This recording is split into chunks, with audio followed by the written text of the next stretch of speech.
sounds like I have to unmute in order for you guys to hear me.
Hey there, BJ. Hey, how are you doing? Well, I'm doing okay. We're glad we're here. We got some fun in store today. Why don't you tell us about it? We have, on the podcast, we've been doing our best to stay kind of away from experts, thinking that we're just talking to people that are going through the grind of what all the rest of us are going through, working with youth and volleyball, and so I've been somewhat reluctant to have Dan Mickle on because by all means he is a volleyball expert, but we found a topic that Dan is not expert at that is related to volleyball, and that is being the being a coach of a player who is on another of a daughter or son, it could be, but in this case daughter, that's playing for a different coach. And we talk about this a lot in volleyball coaches and trainers, coaching your own kids, and so we thought we'd have Dan on and get his perspective on that. But before we do that, Dan, tell us two things. One, who are you, and how is it that you think you know something about volleyball? And then two, how did you break into volleyball? How'd you get into it, and what was your volleyball journey? Yeah, that first question, I don't know, because I'm still trying to figure it out. I just became a life learner and really just got sucked into the coaching side of it. My first coaching job was in 1999. We started, well, I should say my first real coaching job. I coached club in 1992. In August of 1992 was my first ever coaching job. I was the assistant coach of an 18s girls team that I just graduated in that June. So I was 18 coaching 18s. That would obviously never happen in today's world. And then I just fell in love with the coaching side of it. I was always a beach player. We didn't have a men's team at my school, so it was just always beach 24/7. And that's what I lived. And then eventually my high school said, hey, we're going to start a boys team you want to be involved? And that was history. That was 1999, and just kind of latched on, and ever since then just kind of got sucked into the coaching world. Um, and now I'm the head coach at York College, the women's Division III, and I'm a lead coach for USA's beach para volley program. And yeah, so I get to do a lot of cool stuff around the world. Used to be around the state, then it became around the country, and now it's around the world. So that's, kind of a cool progression. And we probably could talk for hours about the para. We spent some time last week with Lauren Anderson talking about para. He just spent a couple weeks in their gym with Michelle and Bill and doing that all. But today, I guess we're here to talk about, and this is something you and I share in common to some degree, is having daughters in the sport and watching them and seeing them go through their journey. Tell us a little bit about Morgan, how old she is, how long she's played, and then your role in coaching or not coaching her. Yeah, I think I'll start with that part first, because that's the easiest, because there's none. And I'm sure that'll be the bulk of the conversation from a coaching standpoint. But she is 13. She's playing on 14s. She is a July 4th baby, and she's been playing since she's 11. She's been playing, doing camps and everything since she's been 6. But she was in that weird switch when USA switched their age requirements. So she could have played down. Technically she could play 13s still, but she started out playing at the old age group. So she was playing up. So she's always the youngest kid on the team. And eventually she'll have to play 2 years of 18s, would be my guess, because of how that all winds up. But this will be her 3rd year of organized club ball, and probably 2nd year of playing really competitive outdoor, grass and beach as well. But from a coaching standpoint, and I think this is what I struggle with, is there's not been a lot for me. She's come to my camps, and I've worked camps where she's been at, but I purposely made sure that she was not in my group, not on my court. And I just don't coach her. And that's probably been a detriment to her. But I figured it was easier for her to get the coaching from someone else than try and battle the perception of your dad's coaching you and you're getting favoritism. I felt that between those two, it'd be easier to overcome down the road the coaching deficit versus the social aspect of favoritism or nepotism. And, as much as we say it, it's not going to go away, especially in the club world. You're in an area of where you have options. There are club options. You could go here or there. It's easy to get to one club or another. That was not the case for us. For my daughter and me, there was really usually only one choice, or it's a long drive to go somewhere else. And the coaching in our area, quite honestly, is that most of them don't know how to run a basic speed drill. I think Butterfly is just arriving here, after being around. So, did you find it easier if there were good coaches out there that you trusted? I just could never find one, and that's why I think I ended up coaching more. Yeah, and I don't know that this is the right way I should have looked at it, and I kind of still look at it this way, is first and foremost, and obviously being in the sports psychology field, the mental side is huge for me. But I wanted to make sure that no matter where she went, as long as she wasn't getting harmed, seems such a strong word, and I don't mean like abused by any stretch of imagination, but as long as she wasn't developmentally getting harmed, whether it was the skills of volleyball or the mental side of it, I was okay. I realized that she might run into coaches that aren't going to be the best coaches, but as long as they weren't setting her backwards, we'd be okay. And eventually I could step in. Luckily for me, I guess, because of all my ties and knowing, almost everyone, it seems, we haven't run into that problem. I've known every single coach that they have. I've known their styles. I knew what they would be like before we said yes. So there haven't been any of those moments where, well, I hope this works out. It was easy for me. I didn't have to really do a lot of research because I knew it. Um, the biggest problem and the biggest struggle is I wanted to make sure that and I said it earlier, I want to make sure I was really hands off. But the other part of it is a lot of these coaches were competition for me. I've either coached against them, or when I owned a club, or, was a co-director of a club, they were our competition. And I wanted to make sure that she was getting things, not only getting things on her merit, but things against me weren't being held against her either. And so I would not be seen. I would sit out in the car instead of sitting in the lobby. I would sit by myself at tournaments and not be with the parents. And I still do that. And that's weird because this past season, there were parents that I knew personally that I went to school with, and their kids were on the team, and I didn't hang out with them. And it wasn't because I didn't enjoy them.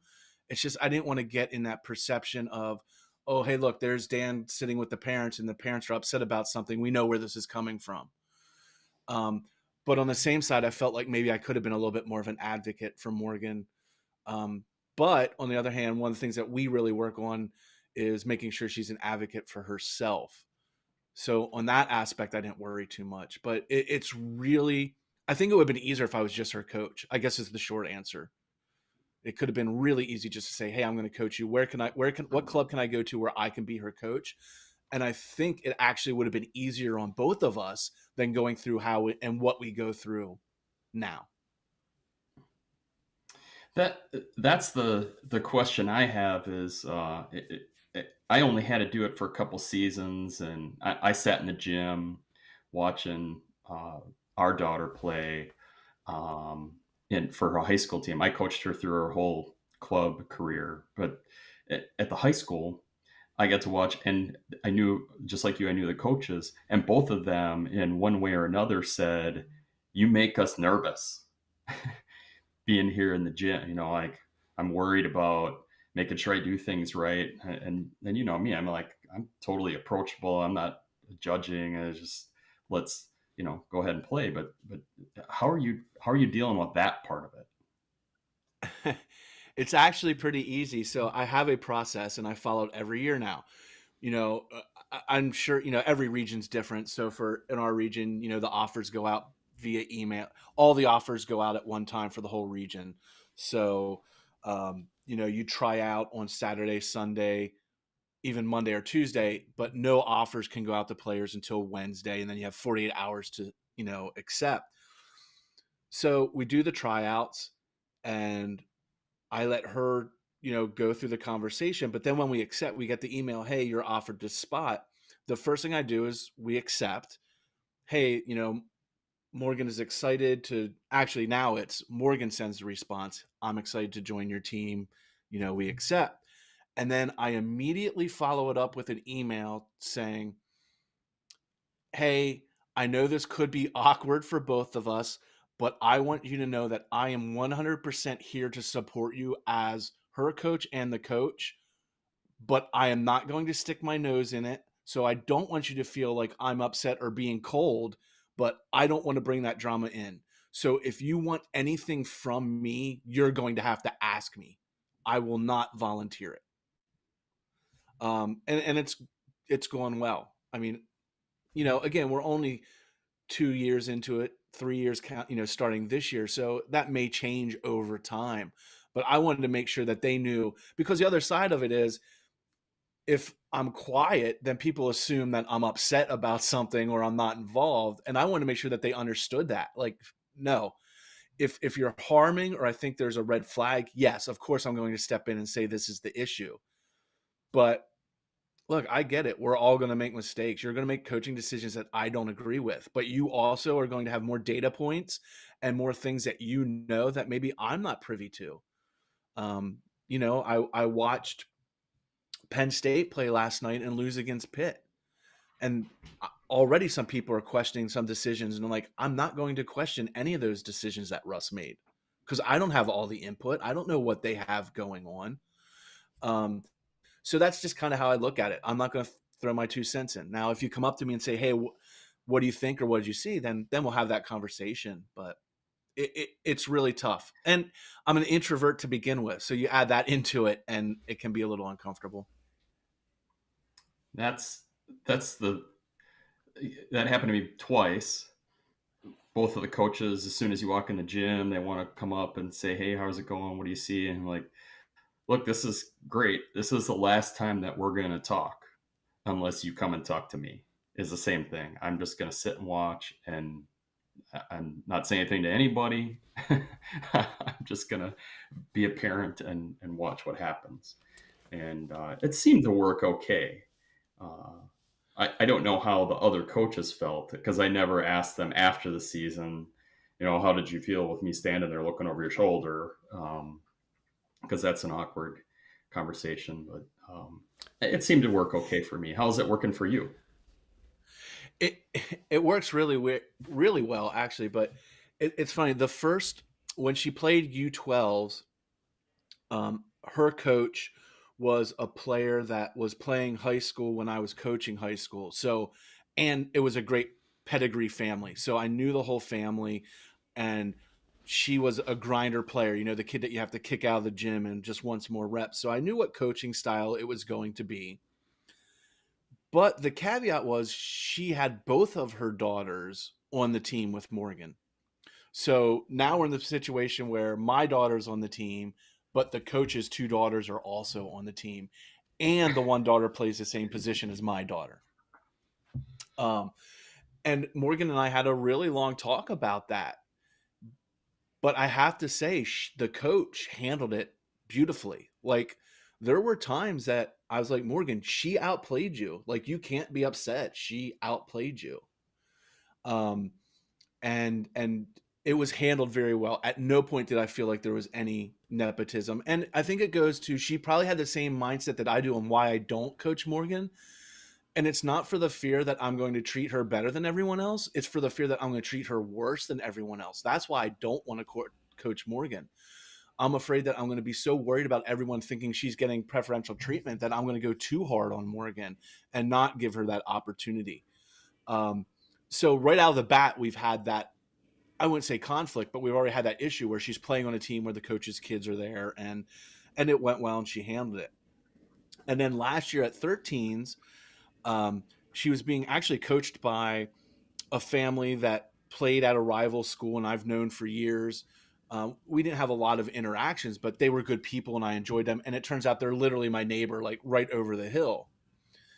And again, it was fine and it was fair. And there's a big joke. We had a multi-day tournament where Morgan lost a tooth during a match, and it was during a timeout. Like, she was jumping around and celebrating and she lost the tooth. And I wasn't watching. I was like watching another court. I wasn't even paying attention. And they had to come over and like get me. And they're like, hey, your kid's bleeding. Like, you need to help your kid. And I'm like, oh yeah, I wasn't even watching. So, that's kind of how it all goes. Like, I'll watch when she plays. I mean, I watch even when she's not in, but I enjoy the environment, and sometimes I get caught up with everything going on, but it's been good. There just hasn't been any of that negative reaction, and no one said, hey, I'm surprised you didn't do more, or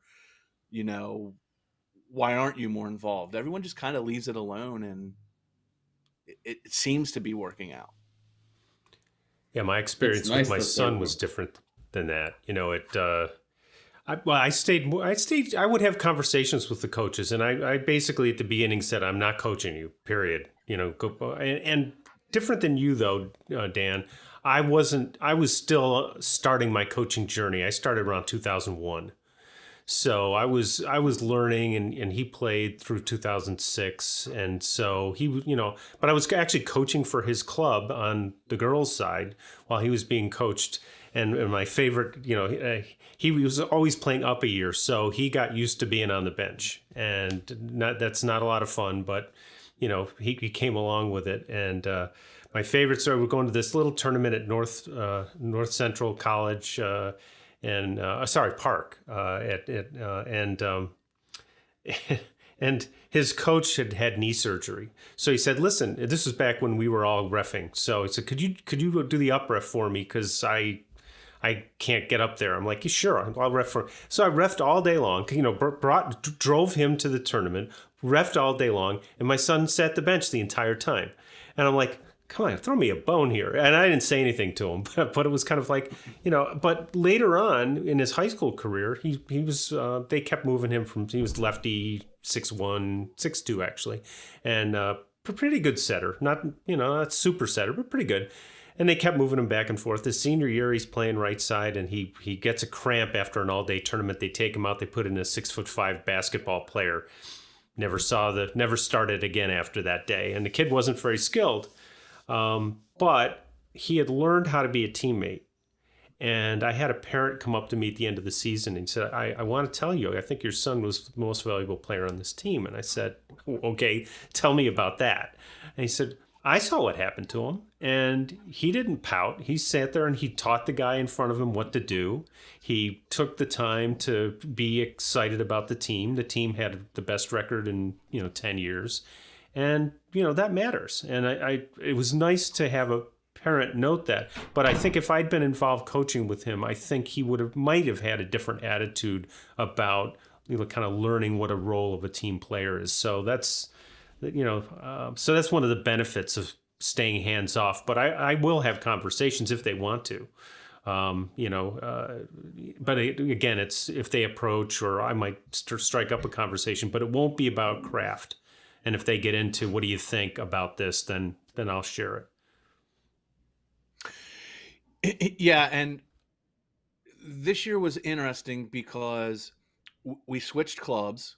And we had a really long conversation about that because she really looked at the whole package of what's the culture, what's the environment, pros and cons. And it's funny because the very first year that she tried out at U12, she tried out at 2 different clubs, and one was, and I don't mean to disparage by any chance, one was like the YMCA club, and typically YMCAs are the non-paid coaches at all. It's not the heavy travel schedule,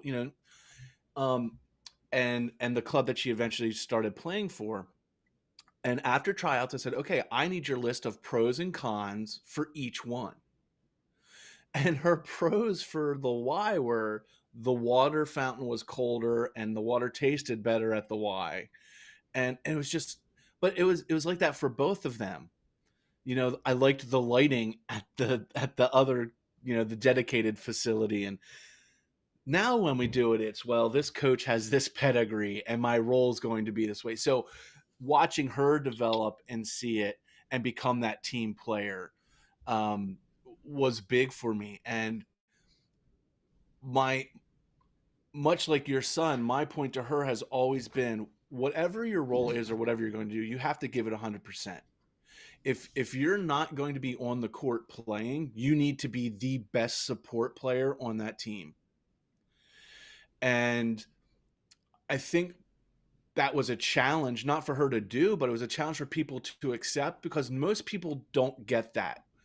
We see it all the time when we're watching Division I and we see the benches having fun and supporting, but people don't know how to react to that. They almost think like it's sarcastic or that kid's mean because they're always yelling. But no, they're trying to support you. And I think that's where she's ahead of the culture a little bit, and she has a little bit of an issue.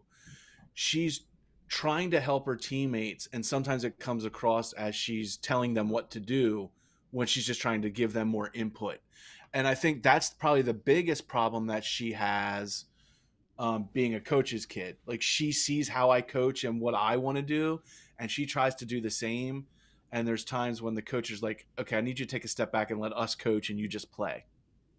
And I think she gets more frustrated by that than she does by them telling her, she's doing something wrong or this.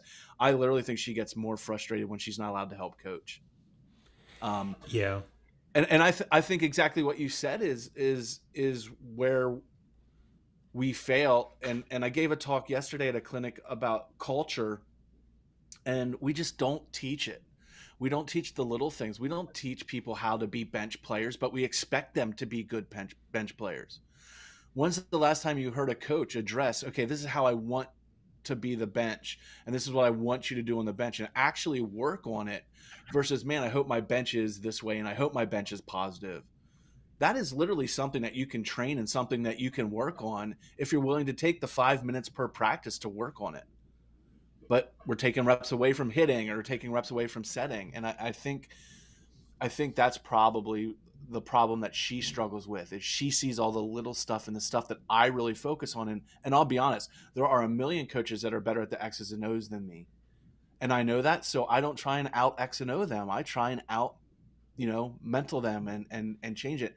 And I think she tries to incorporate that. So not only is she a kid on the team trying to incorporate those things, it's also things that most coaches don't like to incorporate or think about. So it's kind of a double negative for her. Yeah, and that's a challenge. I when I filled in this year to coach, I had one player in particular who was trying to be a coach, and I literally had to say, look, you need to be a player.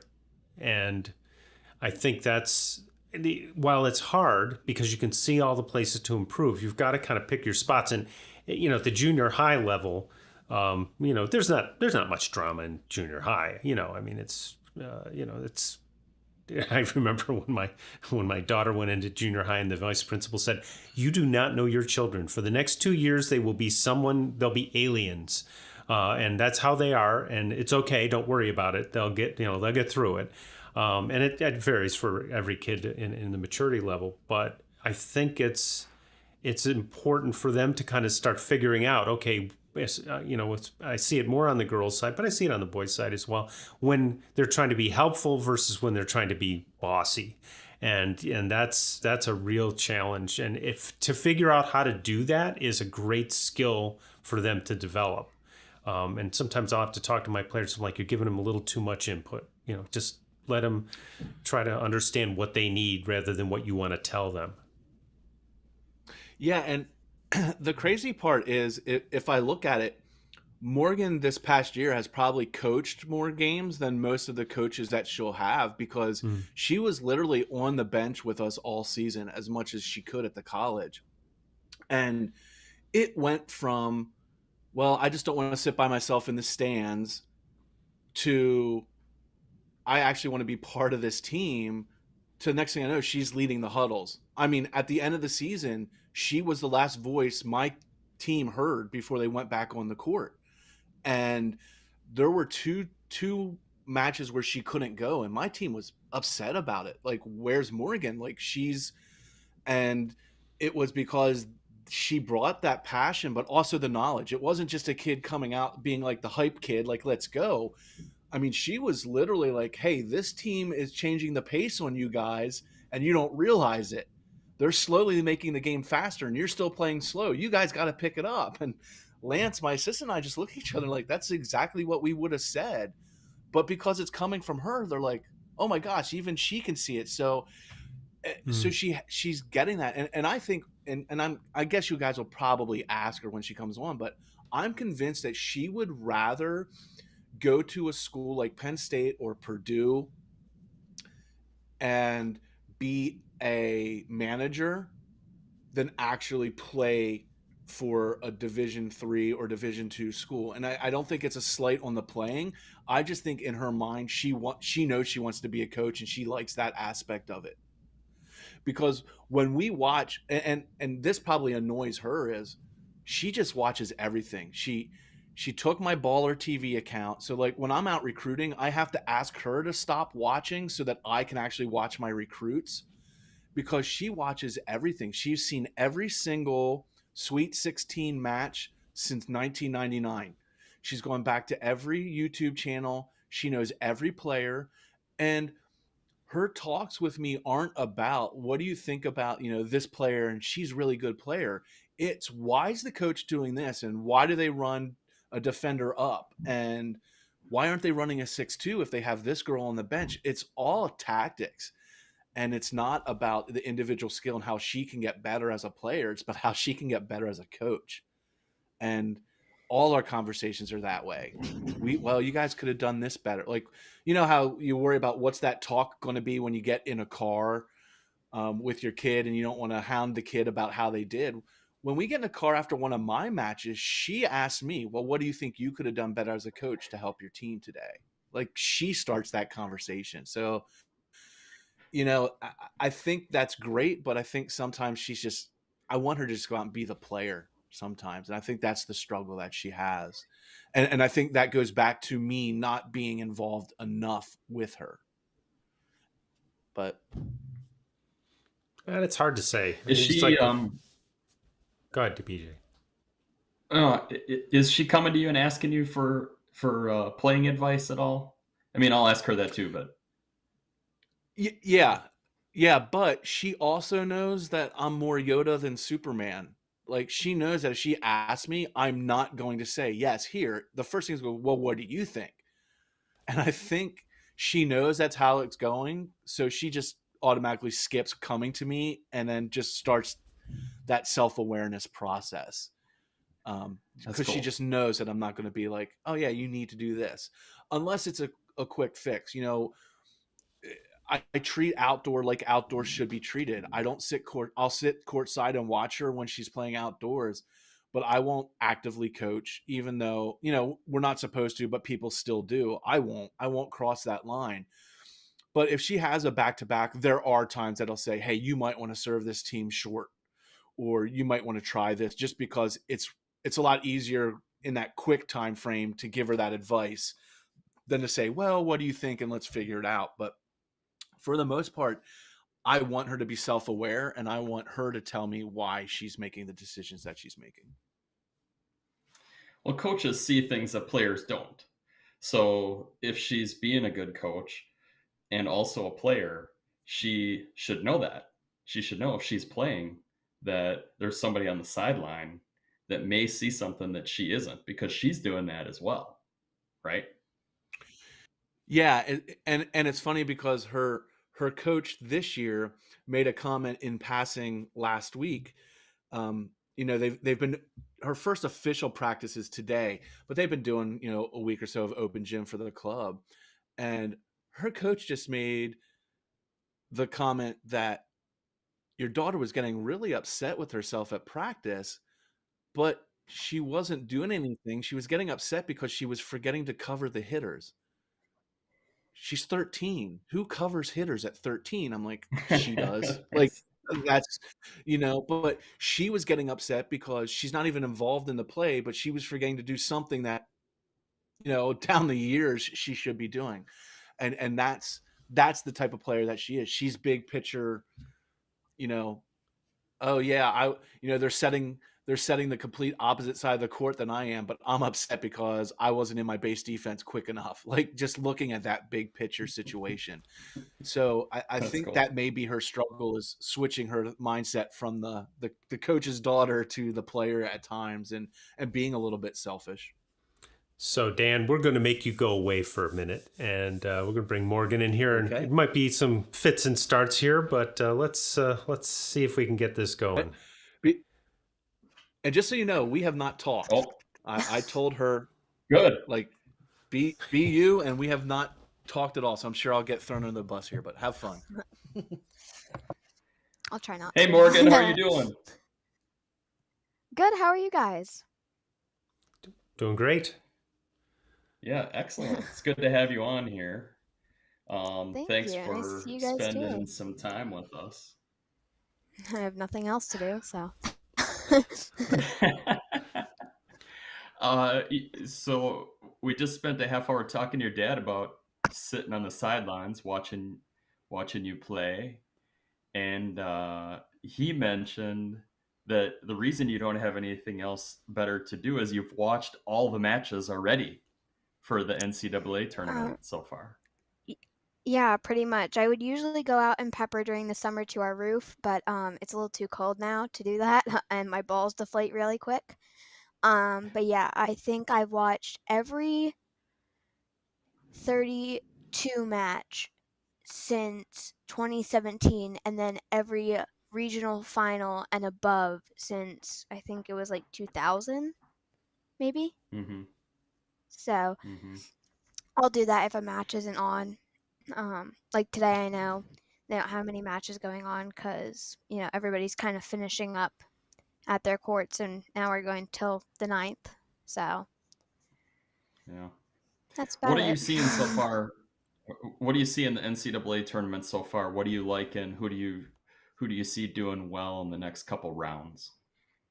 I mean, obviously, I like Purdue, my team, but I think we definitely struggled against Dayton, which I know my dad makes fun of me for saying Dayton instead of Dayton, but um, yeah, I mean, I think Kentucky just got completely beat up. But I think it's definitely going to be a mix, and Louisville and Texas being in, you know, great contenders. We don't know who will pull away with it. I mean, I know Texas has had some good matches, but they lost to Baylor because they weren't focusing, thinking it was going to be an easy win. So I think everybody has to go in with that mindset of you can get beat at any time because this is the tournament. Everybody is competing at their highest level. So, Can you can you talk to me a little bit about my own team, Wisconsin? What do you see for them? um, I mean, I think they're good, but at times thinking that, they need to prove themselves and that they need to come in being a greater team, like, I mean, they have good players, but I think it's the utility part. They're trying to use more of their older senior players, but in reality, like some of these freshmen and sophomores are showing them up in the easiest way. So I think that in the big picture, coming on court, if you're on the bench, like you're going to give your best effort. And some of their players are clearly, knowing that they're going to be a starter, are just kind of, giving up on the plays or just letting easy slip ups when it should be tight play, like over. So that's kind of I'll my thought mention on that the that. next So. time I talk to their staff. I'll say I was talking to my friend Morgan Mickle, and here's what she says. That you guys need to work on. I'll let them know. I went to the match. I went to their Friday match against Colgate, which is where Steve went to Yeah. college. Yeah, so I went down and watched them, but That that's not was what my we're here to talk about. Yep. Oh, go ahead, Just Steve. briefly, my introduction to volleyball was in senior year at Colgate in gym class that was required.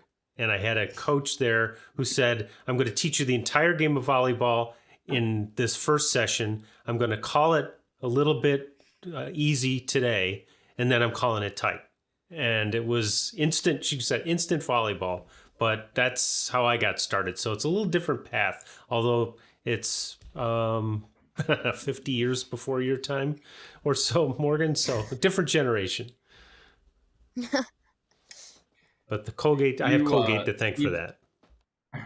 Steve, you didn't grow up with your dad being a coach, and You volleyball know, was on your brain as soon as before you could remember.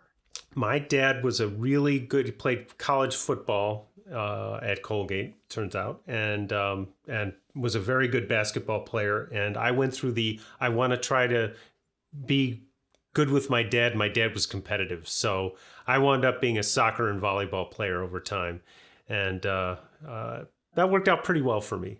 So cut down on the competition in the family. So Morgan, we know a little bit about how you got into volleyball. Obviously, you in some cases you really didn't have a choice because it was always around in your life. But tell us a little bit about your volleyball journey, how you got started, and where you've been playing and where you're going. Yeah, so I think I started like actually wanting to start playing club once I found out club, which was in like 5th grade because all my friends were kind of trying out or we were doing it. And like PE and stuff. Like I mean, like no shame to my PE teachers, but PE volleyball is just like it's just disgusting.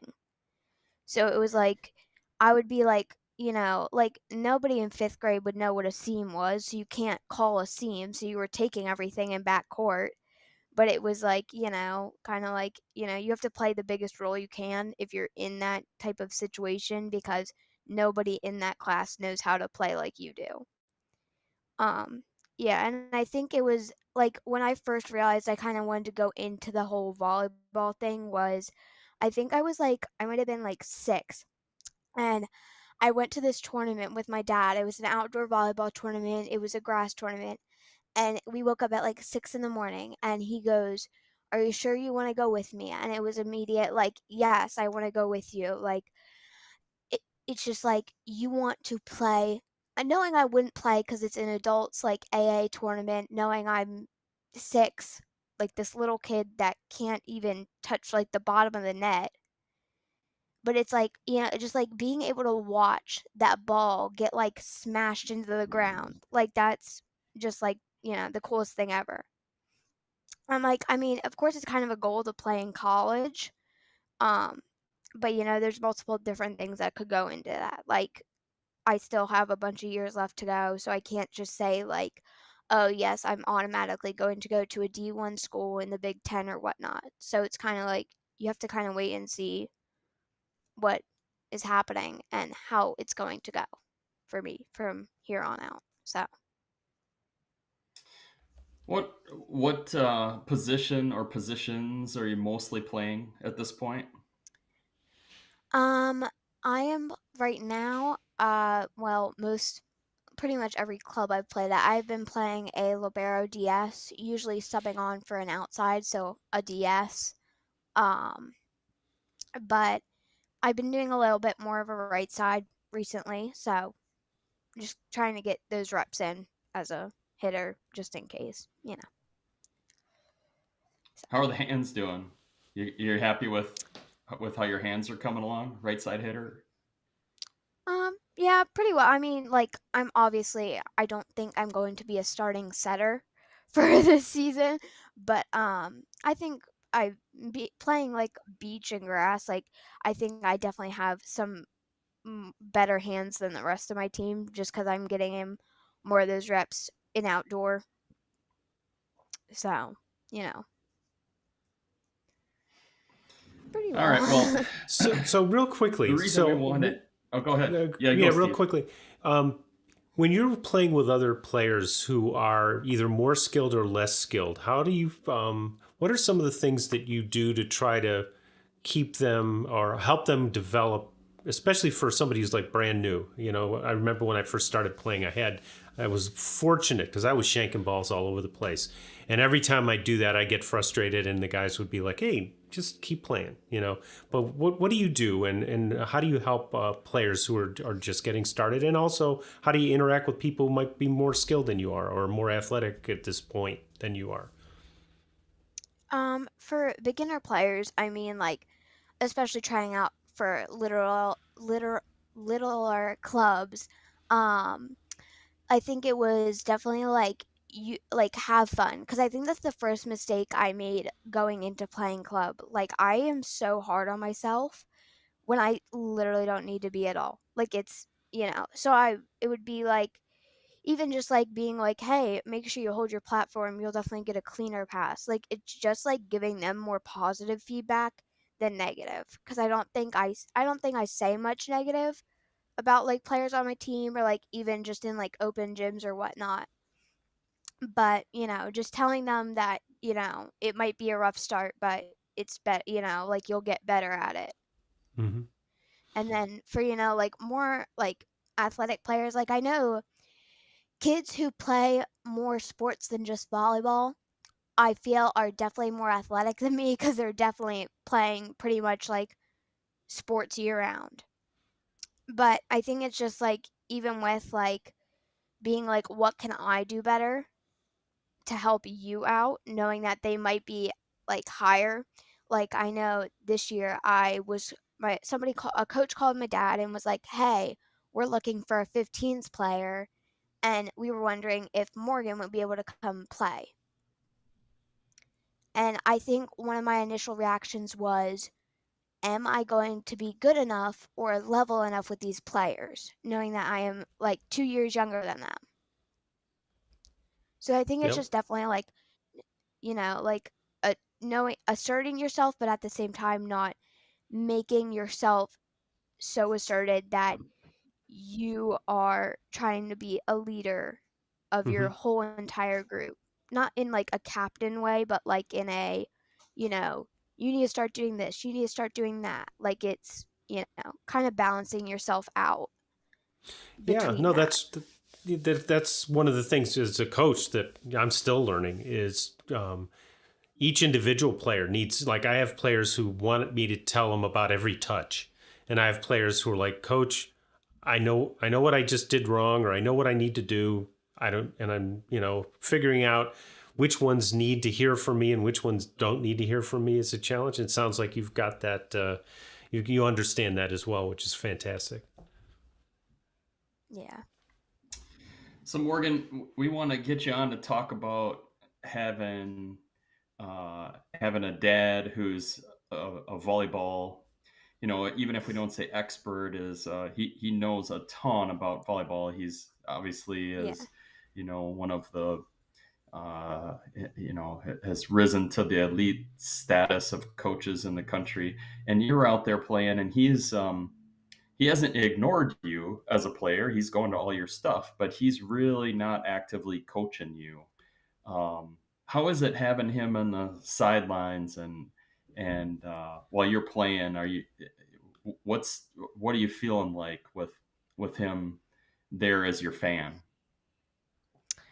I think it's definitely a lot easier than having other parents. Like I know my teammates, like they have parents that are so involved and are like, like why'd you do that? Like if I ask, he'll film the matches. If I ask, he'll take pictures. Like he'll usually tell me what I need to work on, but that's like about it. Like he's not the type to, like be so involved or be screaming at a ref because they missed a call.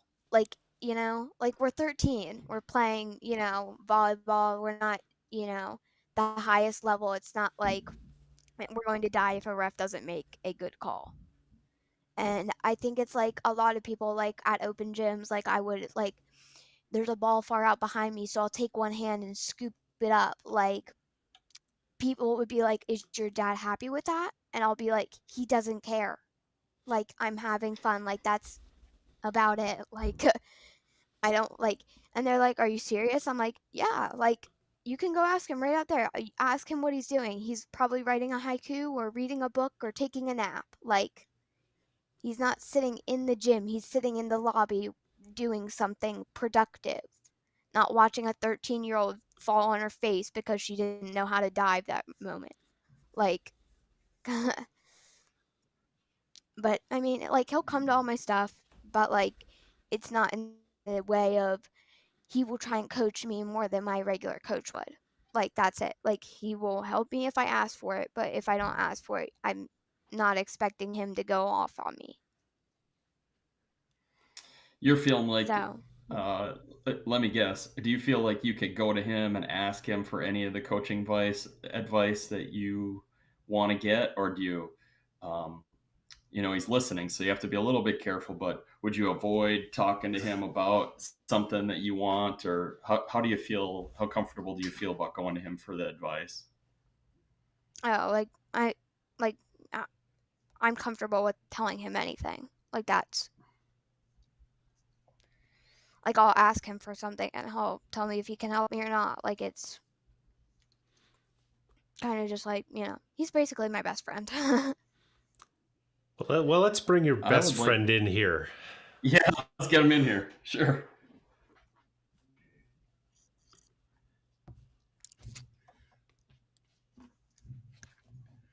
we got them all. Yeah, I We're think good. so. Yeah, there's probably a little lag. A little bit. All right, Dan. So we've been torturing Morgan here, asking her questions about her old man sitting in the stands. It sounds like you're doing all right so far. Um, Morgan, what do you see in the next couple of years? Do you see yourself getting your dad more involved in your coaching, or less, or the same, or how do you view it? I mean, I still want to be at the on the bench at York. Like I don't think he'll have an option. Like, I'll literally hide in the back of his trunk if that makes me like lets me go. But I think that like yeah, I think he'll help me, but like I don't think it'll be like the biggest like he's taking over everything. Like I'll still want to do stats and stuff. So What kind of stats are you taking for York? What are you paying attention to on your clipboard? Because I know I do it at Green Bay, and I have some specific things. So I'm interested in what you're doing. um I don't know what they're called because I just saw him doing it one day and just kind of took it over. And then the assistant coach was like, "Well, you need to start Trend. doing this." Yeah, but I um like I would pay attention and like the bench would be like, "What are you doing?" And they're like, "My brain hurts looking at that." I'm like, "How does that make your brain hurt? Like it's cool." But I would like explain everything and it would be like I had somebody ask me, "Why were you on the bench? Like why were you coaching?" I'm like, I don't know. I got bored one day and just decided to come sit on the bench." So, It's a great place to be. I feel the same way, and I've been coaching a little bit longer than you have, but I still feel like the bench is a great place to learn what the players are going through, and to hear what they're doing. And it sounds to me like, from what your dad was saying, that you're taking over some of the technical, some of the strategy, or at least some of the feel of the match, and relaying that to the um, players. Is that right?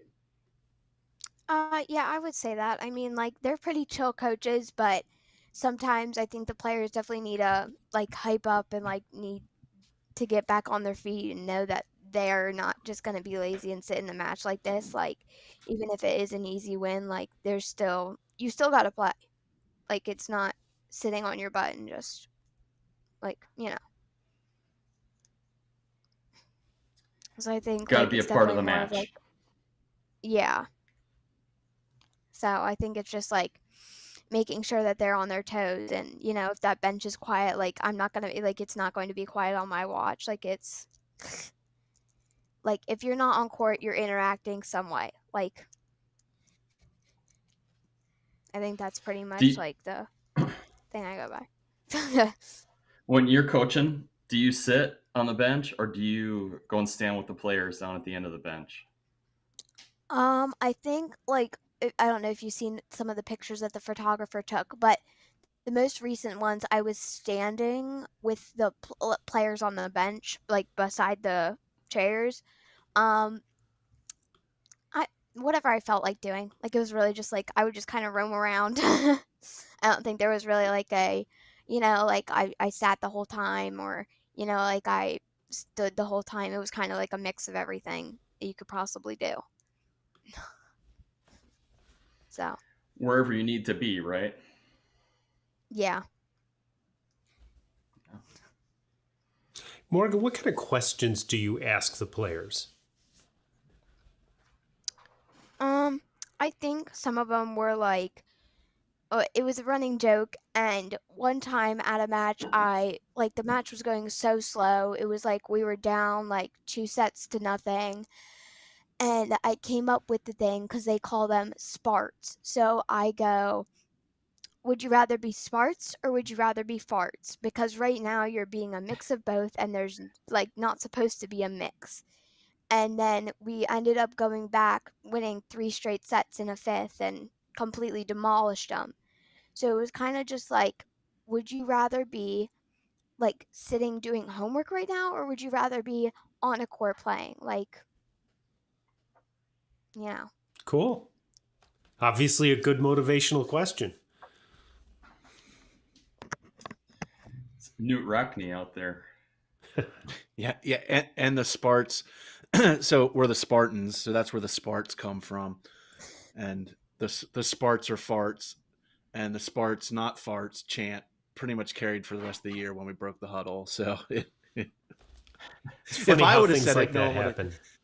Right, if I would have done that, it would have never caught on. It would have been like, "This is stupid." She does it. Next thing you know, it's going to be the slogan on our shirt probably next year. It's funny to watch the team pick up and create stuff. And yeah, as a coach, you can only set the environment for it, but you can't make it happen. I had parents upset when my boys were getting excited, but they were doing kind of the negative cheer that you can't do that kind of stuff, which I don't go with. So my assistant coach and I are telling them to stop. And so there was a little bit of, why are you discouraging them? I'm like, we're not discouraging them. We're just saying, hey, this is not sportsmanlike. Let's do something better. Well, they created their knuckleheaded, high school guys. They decided that on every ace, they were going to all body slide onto the court and then get back in their seats. And that was a thing. And I'm like, cool, positive. But I would never have demonstrated that to them. So, I'll tell you how bad it is. So where she's playing club now is 15 minutes, 10 minutes from campus. My libero from Chicago drives to her club practice to give her a gift for Christmas. I get nothing. I don't even get a phone call. And the players are giving her gifts and sending her stuff. I'm like, okay, whatever. But yeah, so she gets the big bag of Garrett popcorn from Chicago, and I'm like, I'm a fat old guy. Where's my popcorn? But yeah. no, I mean that's it. Literally, I walk into the gym and like, where's Morgan? I'm like, she's not coming today, and it's like I'm the bad guy all of a sudden. So No popcorn for you, She Dan. definitely has the attention. Yeah. She definitely has the attention of the team. Well, Morgan, you're contributing. I think that's the biggest thing.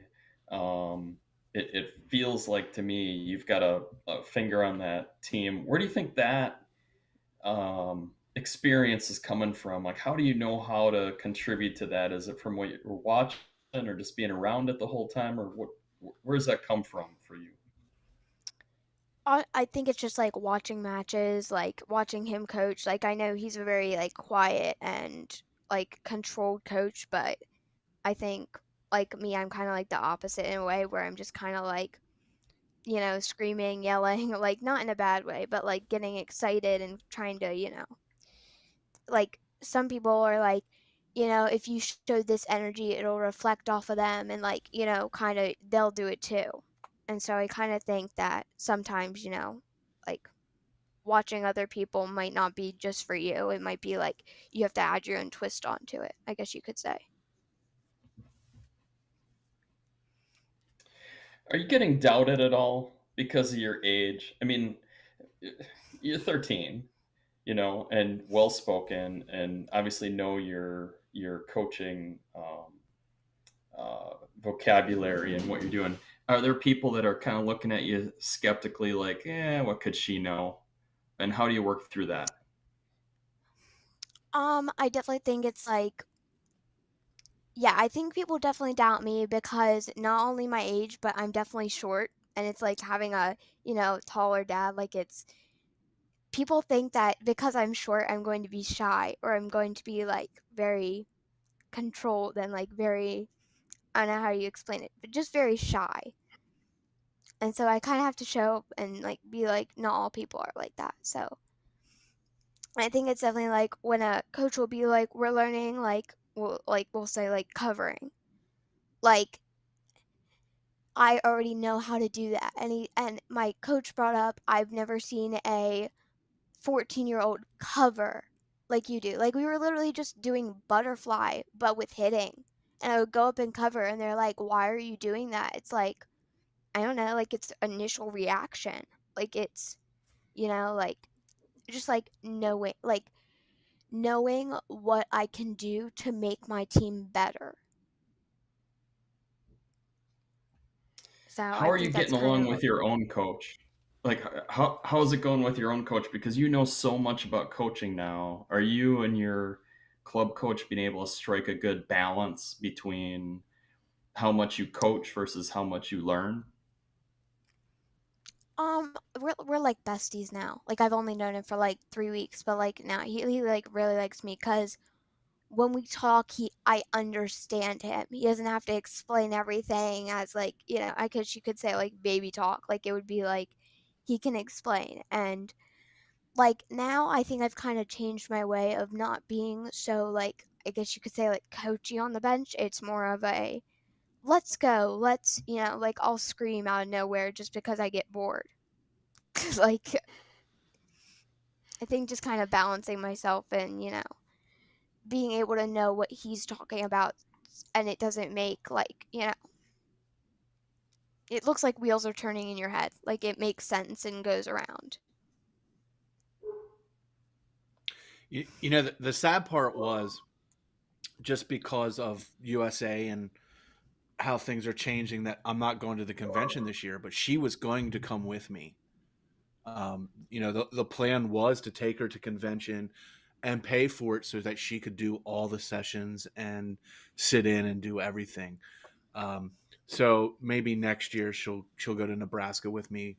I'll probably present next year, and but I think that's the next step for her, is getting her on the Kessel train and her understanding the more Yoda, less Superman and Socratic method and all that, because I think she has the knowledge, and now we need to get her to figure out how to get other people to buy into it. And I think that's kind of what she learned the last 2 years, that you can't just tell people what to do. It's going to come off as bossy, that she has to learn how to lead them to where they want to go. I mean, and the fact that I'm thinking about my 13-year-old daughter, learning those concepts is freaking amazing to me. And someone asked me the other day, like, can't you wait? Like, can't you wait until your daughter's playing in college? And I said, I don't know if she will or not. I hope she does or whatever. But really what I'm waiting for is the moment that I can be her assistant coach. The day that she calls me and says, Dad, I want to coach and I want you to be my assistant. That's it. Like, that literally is my moment. Like, and it'll definitely happen sooner than later. There's no doubt in my mind. And I don't want her to be my assistant. I want to be her assistant. So, when she's in college, maybe she'll do a small club or something, all sister. But that's how I know I made it. I don't care about the other stuff, but I want to see how that transpires for her. Yeah, Morgan, where are you going with your coaching career? I mean, you're going to have to coach at some point. What do you thinking your entry is to that? Where do you start, and what are kind of your coaching goals at this point? Like, I would tell you, but I honestly don't know. Like, I have no answer for that. Well, I'm I kind of mean, like, That's a great encouraged that answer. you assistant. don't. Yeah, I mean, it's kind of like, look, That's a great answer. let it happen, because you're going to learn things. I'll tell you, the one thing that I keep reminding myself is, having worked, I talk about working with Mike Hewlett, and as skilled and knowledgeable as he was always talking to other coaches about, am I thinking about this the right way? What are some other ways that we might think about this? What other things can be done? And we've had some of that when we had Daryl on. He was talking about, yeah, I don't worry about being in system as much. I worry about, can we put the ball to an aggressive spot and make an attack? And I don't care how it happens. I mean, it's nice when it looks pretty, but as long as it's an attack and puts the other team at risk, that's kind of the thing I'm looking for. Those kinds of things. It got me to question. I got to rethink my coaching game, and I hope that happens for every coach. It's funny you say that, because I was just having this thought last night. When you look at teams at the Division I level that are traditional powerhouses, but they have a down year, or they don't go as far as you expect, my thinking now has become more about not who they recruited or what they're doing. My thought becomes, is there other coaches in the gym challenging each other? And is that why those teams were great? And, Nebraska obviously recruits great. Cook's a good coach, but I think Cook was the best when he had the assistants that didn't always buy into what he was doing and challenging him. And I think sometimes assistants move on and get their own jobs, or, whatever happens, and someone comes in and there isn't that challenge. And I think that's what's missing in the coaching world as well, is that challenge system isn't there. And I think in a way that's kind of what Morgan does on the court for her coaches now. It may be weird coming from a 12 or 13 or 14-year-old, but she's sometimes challenging the thinking of her coaches, and not in a sense of you're wrong, just, hey, have you really Have you ever thought about this? Or, Yeah. look, and I think that's really what she brings in that aspect. And it's been, I think, a journey for her to learn how to approach that and bring that up without sounding like the jerky kid. Asking why, like, why are we doing Yeah. this, coach? You know, what does this do for us? I'm going to give you a free tip, Morgan. Don't ask your coaches why. Ask them what are some reasons that you think that. And the only reason I say that is why is a threatening word. They will get defensive. If you ask what are some reasons, they will tell you. I use this with executives all the time because they forget that when you say why, it's like, oh, well, I have to justify myself. But if you ask them, tell me a little bit more about what you think about this, or what led you to this, or those kinds of questions, you're going to get they're going to give you much better answers. That's cool. Nice. Well, we're up against the hour. So, Morgan, thanks for sharing your dad with us and sharing all of your thoughts. I can't wait to continue to watch your coaching career. I mean, I know you're a player too, but I can't wait to see you as a coach on the floor. I got to figure out a way to watch some of the York matches and see how you're performing out there. That'll be fun to see for me. Thank you. It's great meeting you, Morgan. I'm really glad you and Dan. We've met a couple of times, but it's always been with 1,000 other people in the gym. I remember I think the last time we saw each other was in Aurora or thereabouts, maybe West Chicago, at a beach the beach session I went to gosh, it's got to be 6-7 years ago now, probably. But we should definitely. Yeah, we should have more conversations about all of this. I have not coached beach. If I ever do, I'll pick your brain first. Yeah, definitely. Hey, Dan, do you want to give us all your social media stuff before we get out of here? Like, where can we hear more from you? Or Sure. The easiest way is just danmickle.com, MICKLE. So danmickle.com, and all the social medias, TikTok, Instagram, Twitter, everything is at real Dan Mickle, because someone else already had Dan Mickle, so I had to put that real in there. So, and that'll link you to all the Mental Cast podcast, the Proper Atmosphere podcast, some of the stuff that I'm doing. And I love this because I think we don't have enough conversations. There's so much out there for us to digest, and we can read and we can listen to this podcast and that podcast, but just having real conversations is what's needed. So thank you guys for doing this and having this. And who knows, maybe someday we can do it all in person at a convention or something when things are back to quote unquote normal. We can do one live and chat. That would be fantastic. Yeah, that'd be awesome. Well, thanks again. If you have ideas about stuff we can do and ways to play with this, I thought it'd be kind of interesting to maybe get some young players together and talk through. Just as the physical limitation here is I can have 5 guests in this format, but I can also use Zoom as an input to this platform. So there's ways to do other things, and we're just experimenting and having fun. So you guys are doing a good job at it.